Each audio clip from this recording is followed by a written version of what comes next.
Olá, meus queridos irmãos, a paz do Senhor Jesus Cristo.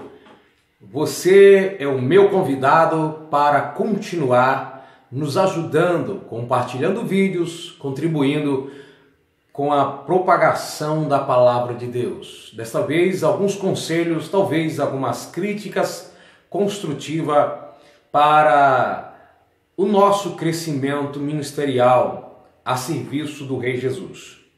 Algumas coisas às vezes nos incomoda e prejudica o andamento de um culto em uma igreja evangélica, dentro do modelo em que nós pertencemos, por exemplo, à igreja pentecostal. Então, quem vai dirigir culto precisa tomar alguns cuidados, porque você está lidando com o público. Não é apenas uma direção ou palavras, cânticos, coisas, enfim, dirigidas a Deus, mas um culto coletivo, é uma adoração coletiva e nós precisamos tomar muito cuidado para não prejudicarmos o andamento do culto. A primeira dela é: evite falar muito durante o processo, enquanto você dirige o culto.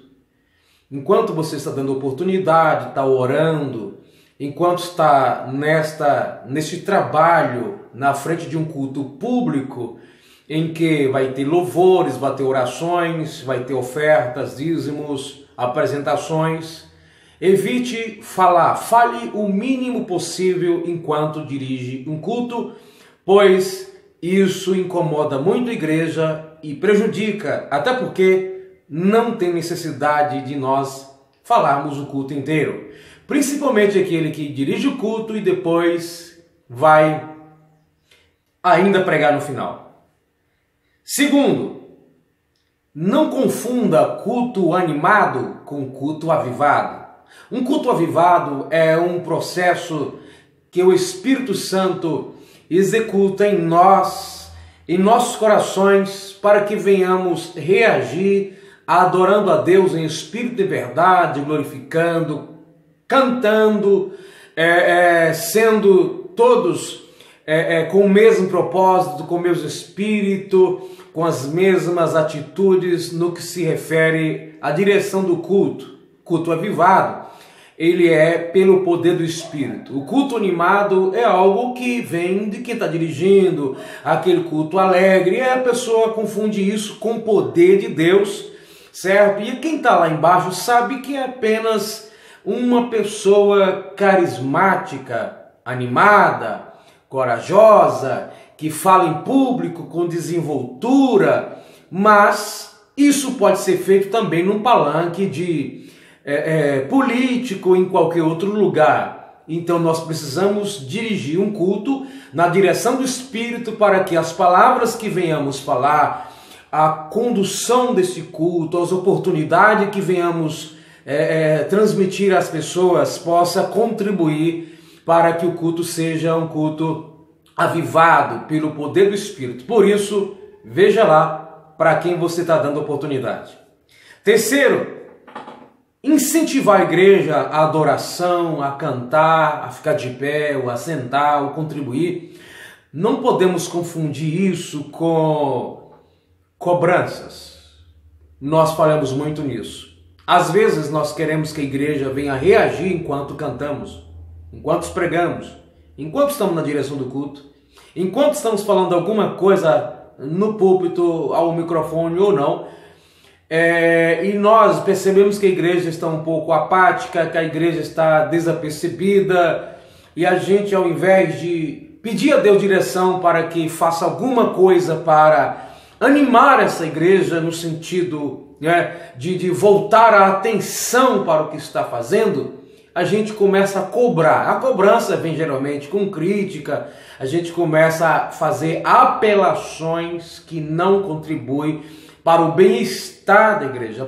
A igreja precisa se sentir bem enquanto cultua, precisa ser incentivada pela direção do Espírito e não cobranças, pois a cobrança irrita, provoca ira e assim o culto ficará daquele jeito, um culto pesado, e os visitantes podem não voltar mais. Então não confunda.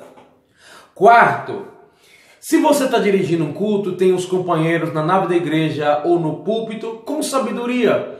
Peça auxílio para as pessoas que estão do seu lado. Não faça tudo sozinho, orar, cantar, fazer leitura bíblica, tirar oferta e às vezes vai até pregar, fazer tudo sozinho. Cuidado, porque isso significa que você é egoísta, que você é exibido, que é autossuficiente.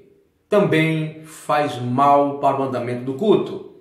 O quinto, vai dar oportunidade para as pessoas que não estão esperando oportunidade. Evite fazer surpresa.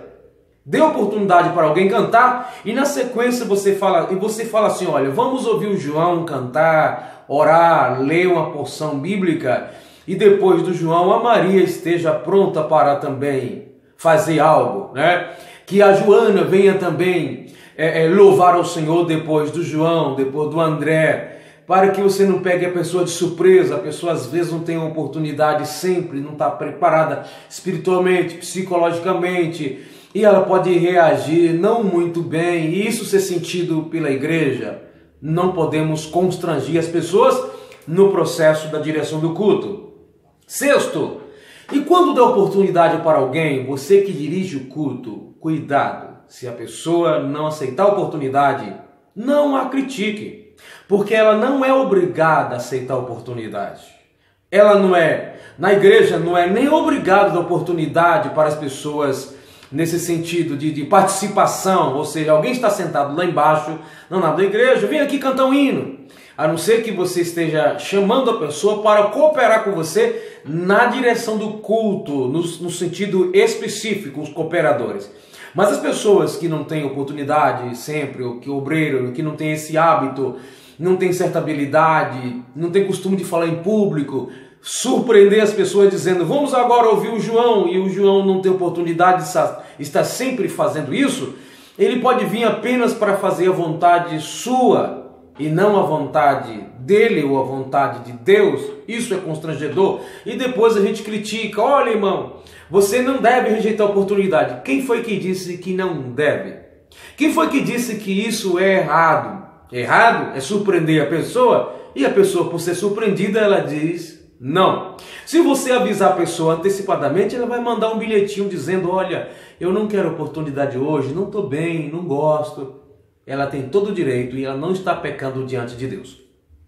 Para terminar, evite colocar a igreja o tempo todo de pé. Gente, eu não sei por que essa necessidade de algumas vezes a gente vai pregar em alguma igreja ou até onde a gente congrega e às vezes quem está dirigindo o culto, qualquer coisa coloca o povo de pé. A igreja ficou de pé na leitura bíblica, que é o costume, que também não é bíblico ficar de pé para fazer leitura. Quem disse que é reverência à palavra de Deus? Nós é que falamos. Quem foi que disse que se ficar de pé não está reverenciando? Então, como costume, a igreja fique de pé para fazer leitura bíblica. Essa expressão dizer em reverência à palavra de Deus dá a entender que não ficando de pé é falta de reverência. Quem foi que disse? Então eu vou constituir que agora quem fica sentado está com irreverência e os que não podem ficar de pé. Nesse caso Deus compreende. Quer dizer então que Deus abre exceção naquilo que é padrão. Que se é irreverência, logo tem que ser todos. Se é reverência, tem que estar isso na palavra de Deus. Gente, cuidado. Essas coisas constrangem os visitantes, os cooperadores, quem não pode ficar de pé, os cadeirantes. Então, quando colocar alguém de pé para fazer a leitura bíblica, diz assim, olha, diga, os que puderem ficar de pé, os que puderem, fique de pé. Quem não puder, pode ficar sentado. É um costume da igreja. Isso muitas vezes é claro que a gente não pensa no que está falando. E a gente acaba cometendo essas aberrações, esses pensamentos só prejudicam o andamento do culto. Porque você constrange um aqui e outro lá. Fica de pé para fazer leitura, aí depois fica de pé para orar, aí depois outra oração, fica de pé de novo, vamos apresentar a criança de pé de novo, vamos cantar um cântico para Jesus, fica de pé de novo, vamos tirar a oferta de novo de pé. Eu não sei se você percebeu isso, mas as igrejas que fazem muito isso, muitas vezes perdem até visitante. Olhe bem que os visitantes, na maioria das vezes, quando a igreja faz muito isso, eles ficam sentados, porque eles não se sentem bem. Irmão, vamos agradar as pessoas? Não, por que não agradar também? A Bíblia diz que é para nós agradarmos uns aos outros naquilo que for para edificação. A Bíblia não diz que nós não podemos agradar as pessoas. Até Deus nos agrada, desde que não desagrade a Ele pode nos agradar. Por que não? É errado Deus nos agradar? Ele não vai contrariar a sua palavra e fazer só para nos agradar. Mas se Ele quiser nos agradar, Ele faz. Ele faz o que Ele quiser, certo? Até para nos contrariar, nos alegrar. Ele pode nos confundir, sendo que no final Ele é glorificado e nós beneficiados, isso é o que importa. Então, irmãos, evite ficar o culto inteiro falando, é o primeiro tópico, primeiro ponto. Não confunda fazer aquele estardalhaço pensando que ser animado é algo, é a mesma coisa de um avivamento do Espírito, e a igreja não reage, aí você vai criticar e vai prejudicar o culto. Terceiro, incentive a igreja a adorar, contribuir. Não confunda isso com cobrar da igreja. Cobrar, fazer crítica, pegar no pé da igreja e fica falando que tem irmãos que vêm para a igreja e não presta atenção, tem irmão que vem para a igreja não sei o que vem fazer porque chega, nem dá glória, chega na igreja e não abre a boca para dar um aleluia. Como é que você sabe disso? Você está olhando para todas as pessoas, você colocou um binóculo e consegue ver a face e ouvir o som de todas as pessoas, então isso é uma inverdade, tá?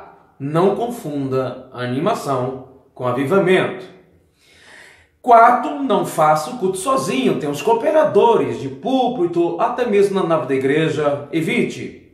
Não surpreenda as pessoas. Quinto ponto, fale com ela antecipadamente, a não ser que ela tenha habilidade de fazer isso, ela já vive esperando, não tem problema. Sexto, não critique as pessoas que não querem oportunidade. Ela não é obrigada a aceitar e não é errado se ela dizer que não quer.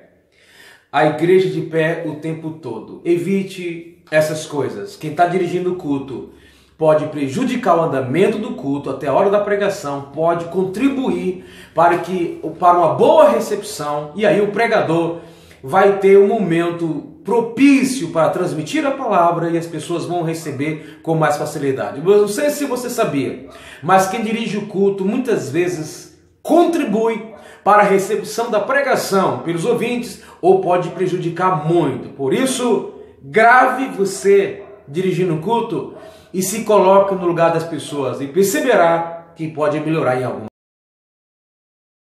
Vamos crescer junto.